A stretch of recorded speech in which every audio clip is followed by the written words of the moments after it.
go. Hello, everyone, and welcome back to another episode of ASCII Anything, brought to you by Moser Consulting. I'm your host, Daniel Leon, Moser's Director of Personnel. We're glad that you're with us for this episode of ASCII Anything because today we're going to be discussing the evolution of phishing. And no, I'm not talking about you going out to the pond and fishing. I'm talking about phishing, the real one, how it has sophisticated itself into deepfakes and emotionally engineered attacks. Phishing has come a long way from the days of clumsy emails promising lottery winnings. Today, it's a sophisticated cyber threat powered by AI, deepfakes, and psychological manipulation. Attackers now use realistic voice clones, AI-generated emails, and even video deepfakes to impersonate trusted individuals or leaders. What once relied on poor grammar and broken links now leverages emotional triggers, urgency, and hyper-personalization to exploit human behavior. In this episode, we're diving into the evolution of phishing, from the old school scams to today's high-tech, emotionally engineered attacks. We'll break down how it's changing, why it's getting harder to detect, and what you could do to stay ahead. We'll be discussing this topic with one of our own, Hersey Richardson. Let's go ahead and welcome Hersey back to our show. Hersey, how are you? Hey, doing pretty good. Thanks, Daniel. Appreciate it. Happy to be here again. Well, we're glad to have you because, as I mentioned, all these phishing attacks have really evolved throughout the years, but I feel like nowadays they are definitely very, very well, crafted. They're doing, I hate to say, a better job at trying to fool us. I mean, just the other day, I was actually talking with somebody with my team actually, because we received an email from somebody who had the last name Moser. Of course, Moser Consulting, right? It had a first name of somebody that is known to the owners of the company, requesting W-2 information and obviously some personal information that obviously, if you're not very careful, if you bring that out to the light, bad actors are definitely going to take care of that in a bad way. So email was as credible as it can be. The only difference was that the email address, of course, as soon as we realized what it was, we knew that it was bad because it was not from the person that it was supposedly coming from. But they're getting way better. I mean, last year, another example, we got a receipt, an invoice from a company that we do business with on the HR side as well. And it was basically the same exact invoice that they used to invoice us for their services, except the account number. Somehow, the only difference between the account number that they put in there and our account number was 3 digits. Yeah, that was how close they got. I don't know if it was a shot in the dark, but of course, I contacted my POC with them and immediately shared that with them. I said, "Is this true?" Because it came again from another email that really resembled sort of like their invoice. Didn't come from anybody in particular; just came from invoices at suchcompany.com. And so if you're not careful, right, you take that for real and you kind of go like, oh yeah, sure, we're going to pay you $35,000. Sure, no worries. Here's our credit card account number. Boom. And then you're out $35,000 plus whatever more they can get from you. So they're getting out there and it's getting very hard, isn't it? Definitely becoming hard, very difficult to determine what's real and what's artificial today. Yeah. So let's start with, what are deepfake phishing attacks and how do they differ from traditional phishing scams? Imagine getting a call from your boss. The call is urgent, asking you to send financial information over. It's in your boss's tone, using the same cadence, and even some of the same catchphrases. The only thing is, it's not legit. It's an AI bot generating these real-time images with near minimal lag, prompting you to make a decision. That, in a nutshell, is deepfake phishing. That's basically, I know Brian can talk to about some messages that we used to get from our CEO via text messaging. Yeah, those are text messages, which are easy enough to spot. Okay, I don't know this phone number if they weren't sophisticated enough to clone a number coming through. And they're asking me for gift cards, which is weird because that's not like a currency that we usually deal in. So there are things to spot with these deep fakes. I mean, it's literally their image, and it's like this Zoom window that I'm in right now. And with a smaller company like ours, Hersey, correct me if I go off the rails here, but our C-suite people are not out there often in media or things, but the more media exposure, the more existing video and audio recordings of people there are, the better these deepfakes can get, because they have that much deeper of a pool to pull information from to then create that deepfake. Yeah, you're absolutely correct. I don't know how to expand on that. You hit everything on the head. No, yay, me. No, but you're right, Brian. I mean, I think the more exposure people get out there to media, even just through social media, I mean, just being out there in general, just posting your pictures and maybe a video of yourself on vacation, things like that, people can still take that and use that against you. When I was growing up, sci-fi told me that robots would fight wars in my place. They would dig ditches. They would they would do jobs that I didn't want to do. At no point did sci-fi prepare me to get mugged by a robot.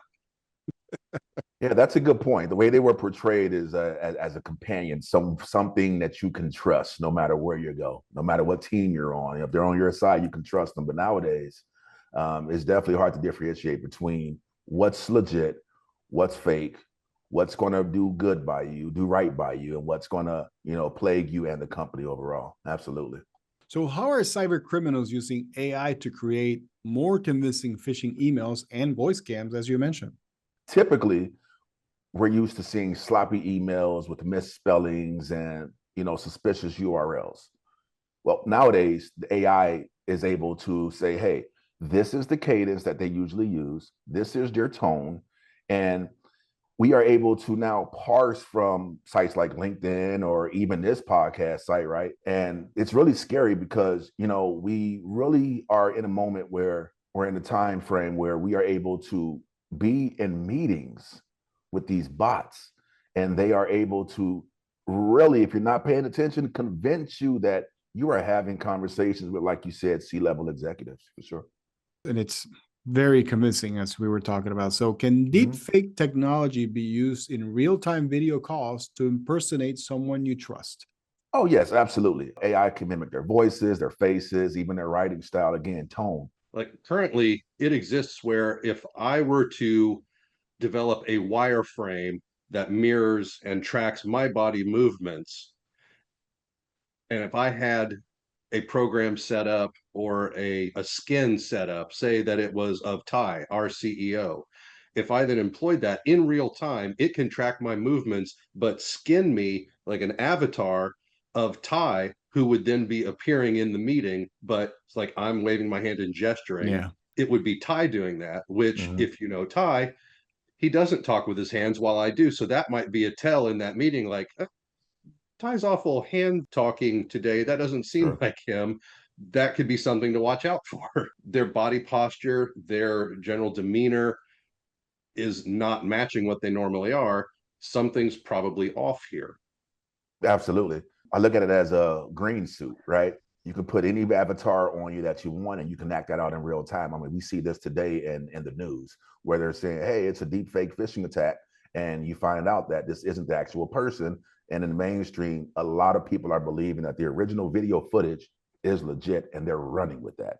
And that also helps contribute to things like fake news, right? So again, with deep fake phishing attacks, I can say, hey, I need financial reports from the last month, right? Or the last quarter, and I need it now. And again, have this avatar on inside of a Zoom or Teams call and convince you that, okay, I'm actually the CFO, send it now, right? But that's definitely misinformation. It's not true. I'm not the CFO, and I'm just trying to parse information out of you as quickly as I can to go ahead and maybe, I don't know, get 35 million for free. Yeah, and this is something that we've actually seen on the recruiting side of things that I don't want to get ahead to an episode that's going to be upcoming here shortly, but we've seen it happen both on the voiceover side of things and even on the video side of things, where people are, as you guys were talking about, getting into somebody else's body and performing interviews for them to get hired into positions, or maybe not necessarily going on video, but maybe using voice to alter who's doing the talking, who's a real knowledgeable person, so that then somebody else can get hired. So we've seen that in the world of recruiting as well. So it's really eerie for lack of a better term, because when you think you're really speaking with somebody, then it turns out that person really never existed. It was somebody else. It's again a deep fake. Yeah, we live in a world where believability is, a huge influencer, right? Yeah. If I can Yeah. convince you X, Y, and Z, I'll get the result that I want. So that's why it's always important that we check.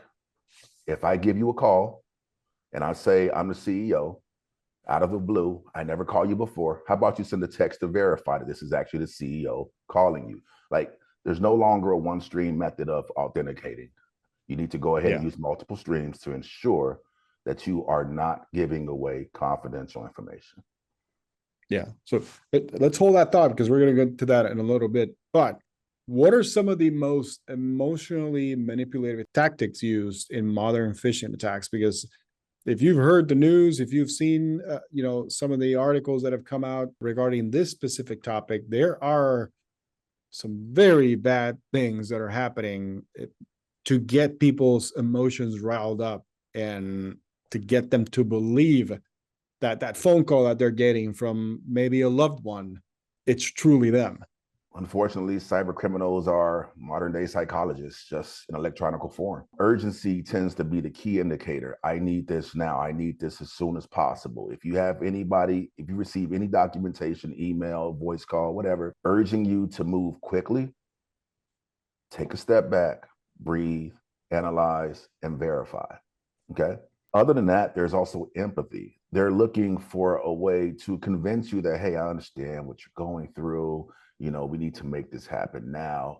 And really, cyber criminals nowadays are just, they're preying on the fact that some way, somehow, through social media, through work, we now have gathered enough information about this user that we're going to attack to convince them that, hey, we are on your side. Whether it's parsing Facebook and saying, hey, this is how this user communicates with the world. Let's come back and present it to them in this email form, fashion, or call. And, again, just try to prey on them.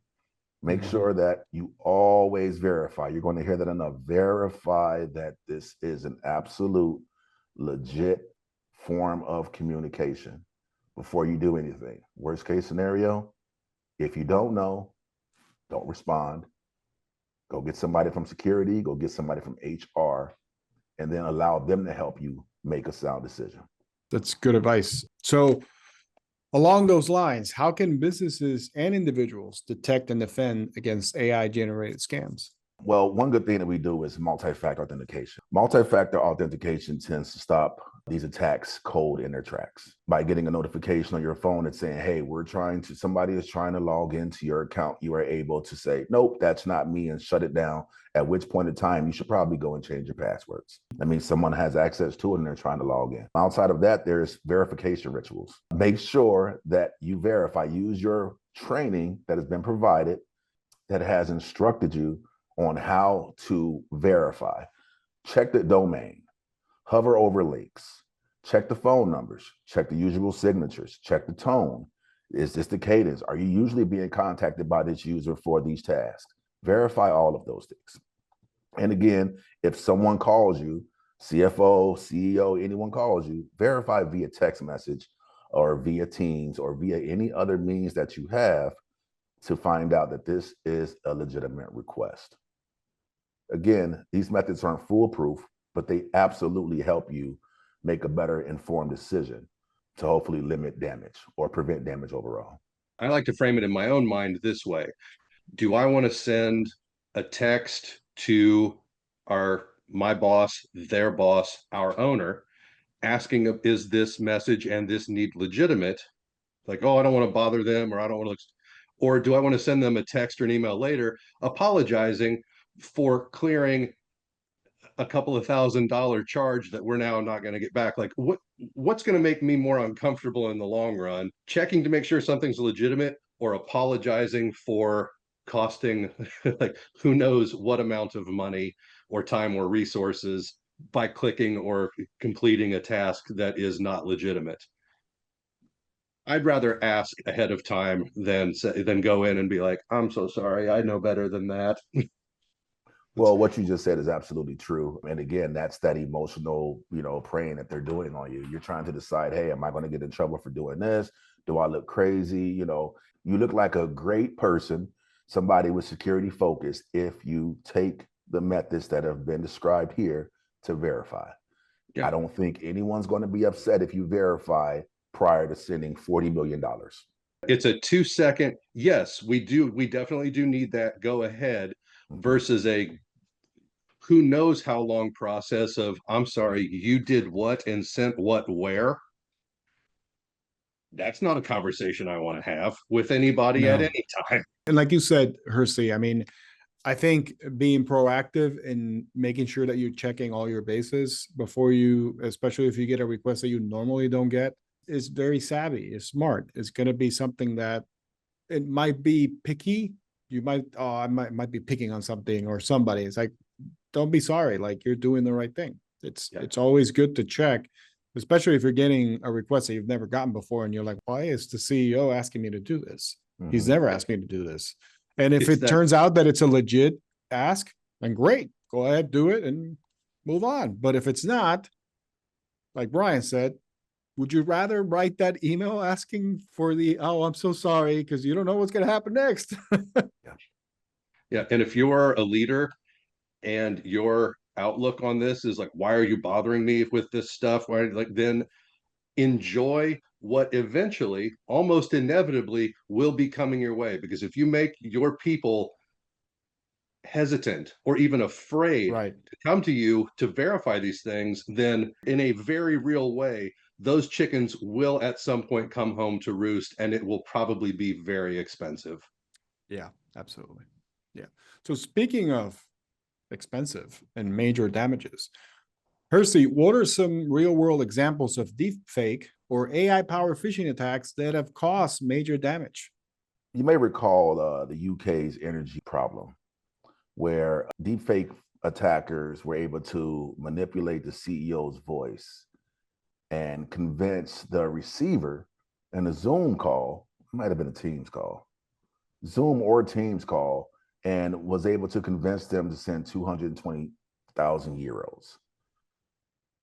I mean, that's pretty expensive. One thing you could have done, well, again, verify, right? Reach out. I'm not familiar with anybody requesting money in a Zoom call and saying, send it here right now.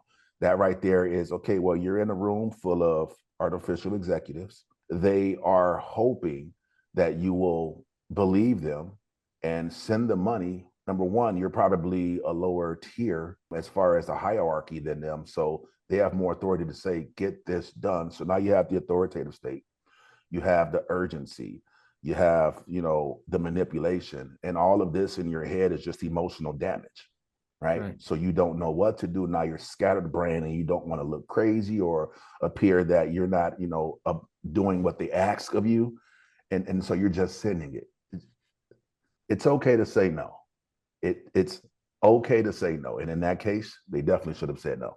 There was a Hong Kong case back in 2020 where a bank employee joined a Zoom call or a Teams call.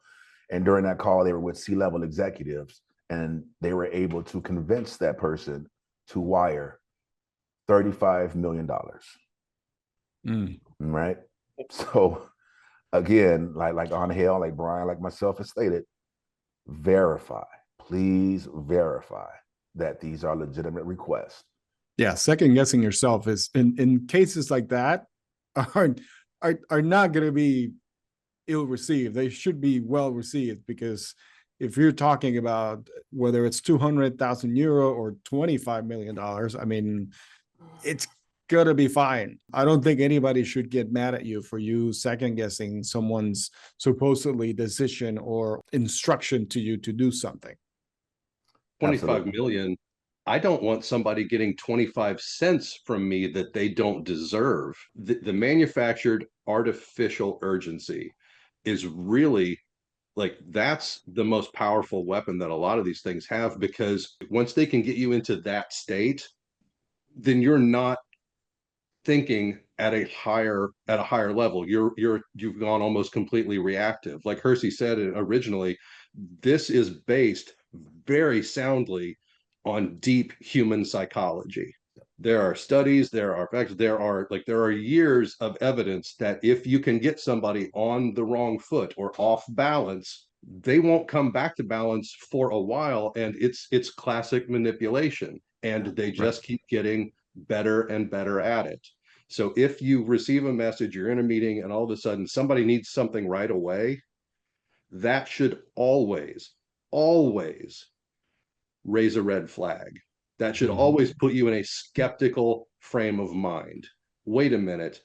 Why does this need to happen almost immediately? Why does this have to happen as soon as possible? I need to talk to somebody else, or I need to talk to you on the phone, via text, multi points of contact. I need to corroborate that you are who you say you are, and what you're saying is true, because otherwise 25, 35 million on the wayside. Yeah. gone, and good luck clawing it back. Yeah. No, you're not going to get it back. I mean, it's really, insurance might pay it back, but who knows? I mean, that's a toss up right there. So let's talk about current cybersecurity tools, Hersey, because I want to know if what we currently have in our toolkit to handle some of this rise of AI and deepfake threats, do we have enough? No, not fully. Originally, these tools were designed to identify statically, right? Well, now we have AI and we need to be able to identify dynamically. Things are always shifting over. And so, no, we still need to design tools that will be able to do better detection. So one thing that vendors are doing are they're adding deepfake detection and behavioral analytics to their stack to be able to to their security stack to be able to identify, quicker and be able to forecast trends. So that's something that you see a lot of tech companies starting to use for sure. Yeah, I can tell you from my perspective in the HR and recruiting world, again, not to step on the toes of the podcast that we're about to release later, but some of the providers that we use on the recruiting side and on the HR side are indeed adding some tools and some safeguards for AI and things of that nature. Specifically on the recruiting side, I can tell you that some of the providers that we use to recruit are actually providing safeguards around the submissions of resumes, and how one of the things that I found recently is that we get the same resume with different variations of names. So to see if one of those resumes will be caught and basically see if we interview people, but basically we've seen 3, 4, 5 same resumes, but with different names, different variations of the names, etc. So it's been an interesting exercise that we've actually had to do internally here at Moser in just trying to decipher who's who and who's real and who's not. And so a lot of our vendor partners are installing these rails around that so that they can catch that before it gets to us. Right now, they do have something in place, but we still see some fall through the cracks. And we realize it because we see one and then we see another one. And it's like, oh, wait, it looks just about like this one. Larry and David. Oh, that's very nice. They actually worked in the same place and did the same job. But yeah, so to your point, a lot of places are doing that because you just don't know what information is going to come through and what they're trying to accomplish. So it's still a threat. So before we go, what steps can the average person take to protect themselves from emotionally engineered cyber attacks? I can't stress enough. Slow down, think, reread, consume, make a decision based off of your security training. Okay. Normalize saying no. Cyber criminals exploit those who are polite. Those who say no, they tend to back away from, because no, in a nutshell, is a firewall. If I say no, you have no access to it. But if I'm nice about it, well, then you may be able to finagle your way down the line. Another way is to stay up to date on your training. Security trainings are provided for a reason. And yes, we understand sometimes it's tedious, but it's there to remind you that these things are real and they are happening every single day. And then lastly, I would say, if you have doubts, always use another channel to verify.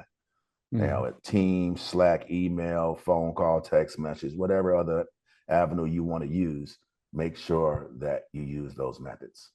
Yeah, and I think your point about verifying and really checking someone, checking the process, checking what they're asking for before you're actually doing something, that's probably your best defense. Because like Hersey was saying, once you start pushing back and asking questions, they're either going to back off or they're going to double down. So then you double down with your questions. Don't let them take over the process. You have to dictate.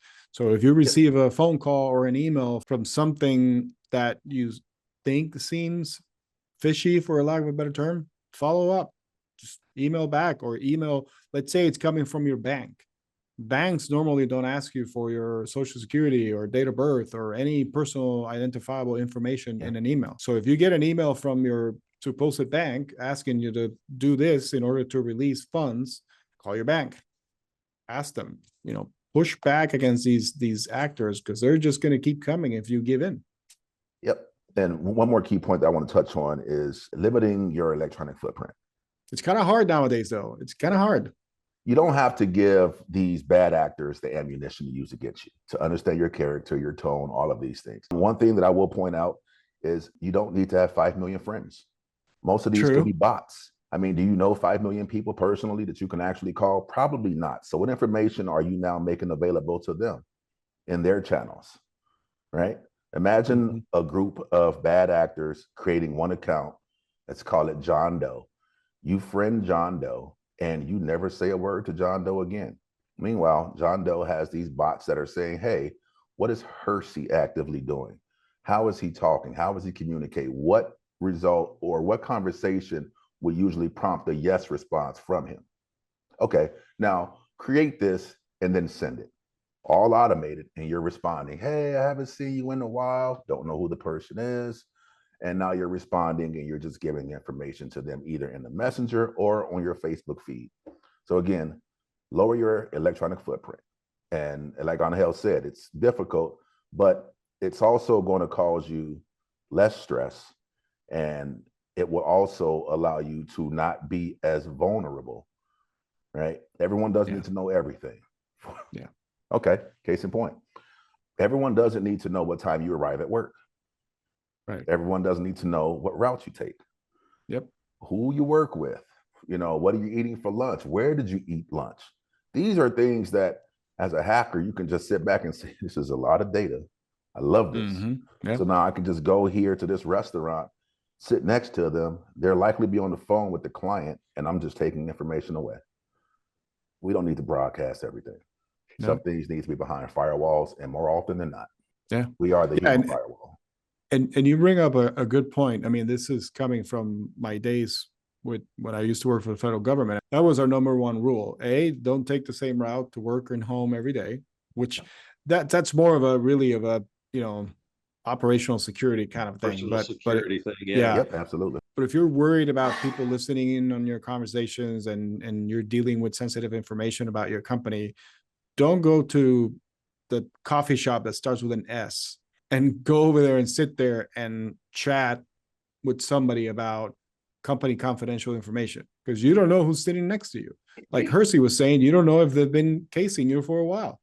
It's easy to case somebody nowadays. And I say, when I said that it's hard for people to stay off social media and have a footprint out there, it's hard because people like attention. I hate to say it, I hate to break it down to you, but people like attention.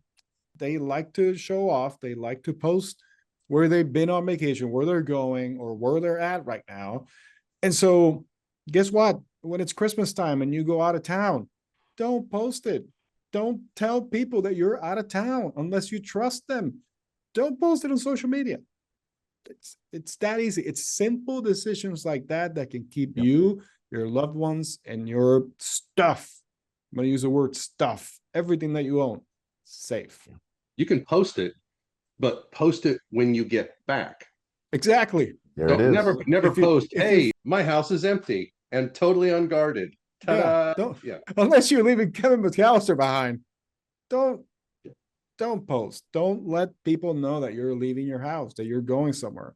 I get it. Sometimes we want to share it. Then share it with your family. Send them a text message. Send your sister, your mom, your dad. Hey, I'm at Disney this week. Look at the kids. Don't post the pictures of the kids on Disney when you're in Disney. Let's not, no. Don't do a story either. It's the same thing. Do it a story, but it's going to erase itself in 24 hours. Yeah. You just gave somebody 24 hours notice.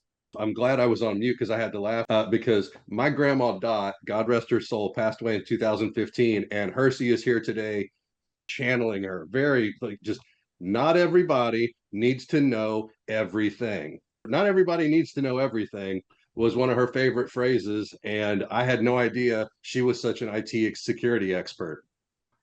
One way to look at it is a need to know basis. That's it.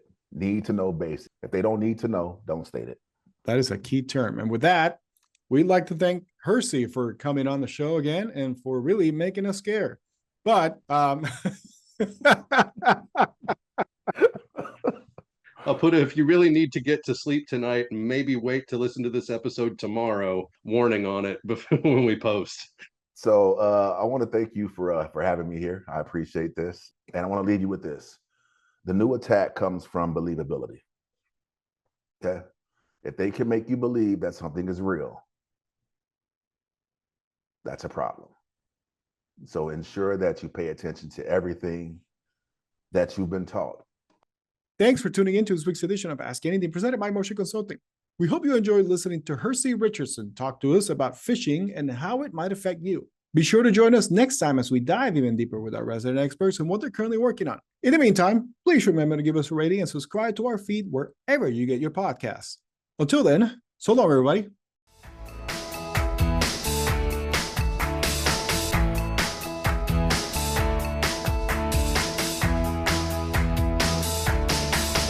Go.